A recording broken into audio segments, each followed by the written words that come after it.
इस समय भारत से पाकिस्तान के कई लोगों के वीजा रद्द करते हुए वापस उनके देश भेजा गया है और पहलगाम में हुए बड़े हमले के बाद ये फैसला लिया गया। कई पाकिस्तानियों के पास भारत में रहने के लिए लंबी अवधि का वीजा भी था, लेकिन सबको खत्म कर दिया गया। भारतीय टेनिस सनसनी सानिया मिर्जा की शादी पाकिस्तान क्रिकेटर शोएब मलिक से हुई थी।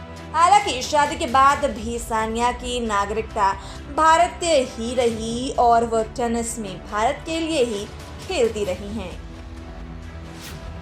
सानिया मिर्जा और शोएब मलिक दोनों का तलाक भी हो गया। सानिया दुबई में रहती हैं और शोएब पाकिस्तान में रहते हैं। इन सब के बीच बड़ी चर्चा का विषय ये है कि सानिया मिर्जा के बेटे इज़हान के पास किस देश की नागरिकता है। उनके पिता तो पाकिस्तान से आते हैं, तो क्या इज़हान को पाकिस्तान की नागरिकता मिली हुई है?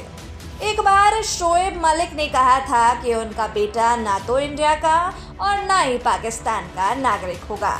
हालांकि यूएई की तरफ से इशारा था, तो ऐसा संभव ही नहीं है। यूएई सरकार अन्य देशों के नागरिकों को अपनी वहां स्थायी नागरिकता नहीं देती है। वहां गोल्डन वीज़ा में लंबे समय तक रहा जा सकता है। 30 सालों तक वहां रहने के बाद यूएई की वीज़ा के लिए आवेदन किया जा सकता है। इसके अलावा यूएई के नागरिक से शादी के बाद वहां की नागरिकता मिल सकती है। माँ या बाप दोनों में से कोई अमीराती हो तो बच्चे को नागरिकता मिल सकती है। सानिया के मामले में ऐसा नहीं है। पाकिस्तान में दोहरी नागरिकता को मान्यता है। वहाँ के लोग पाकिस्तान के अलावा दूसरे देश का पासपोर्ट भी रखते हैं, लेकिन भारतीय संविधान में ऐसा कोई प्रावधान नहीं है। भारत में एक हरी नागरिकता का ही प्रावधान है। दूसरे देश का पासपोर्ट नहीं रखा जा सकता है। यहाँ दूसरे पासपोर्ट वाली बात से सिंगर अदनान सामी का उदाहरण है। वह पाकिस्तान से आकर भारत के नागरिक बन गए और पाकिस्तानी पासपोर्ट को छोड़ने के बाद भारत की नागरिकता मिली है। दूसरे देश की नागरिकता लेने के लिए भारतीय पासपोर्ट को छोड़ना होता है। इज़हान की नागरिकता के बारे में फिलहाल स्थिति साफ नहीं है। हालांकि जन्म भारत में हुआ है। 1 जुलाई 1987 के बाद भारत में पैदा होने वाला इंसान भारतीय नागरिक माना जाएगा, लेकिन माँ या पिता में से किसी एक के पास भारतीय नागरिकता होनी चाहिए। यहाँ सानिया के पास भारतीय नागरिकता है, तो इज़हान यह योग्यता हासिल कर लेता है। इसमें भी एक शर्त यह है कि बच्चे के जन्म के 1 साल में पेरेंट्स को भारतीय एम्बेसी में बच्चे का रजिस्ट्रेशन कराना होता है। इसमें भी कई शर्तों के बाद ही नागरिकता मिल सकती है। उसमें सबसे अहम 7 सालों तक भारत में रहना है। इज़हान की नागरिकता को लेकर अभी तक स्थिति साफ नहीं है, लेकिन सानिया के पास भारत की नागरिकता होना है। इज़हान भारतीय नागरिकता के लिए पात्र हो जाते हैं क्योंकि जन्म भी हैदराबाद में हुआ है।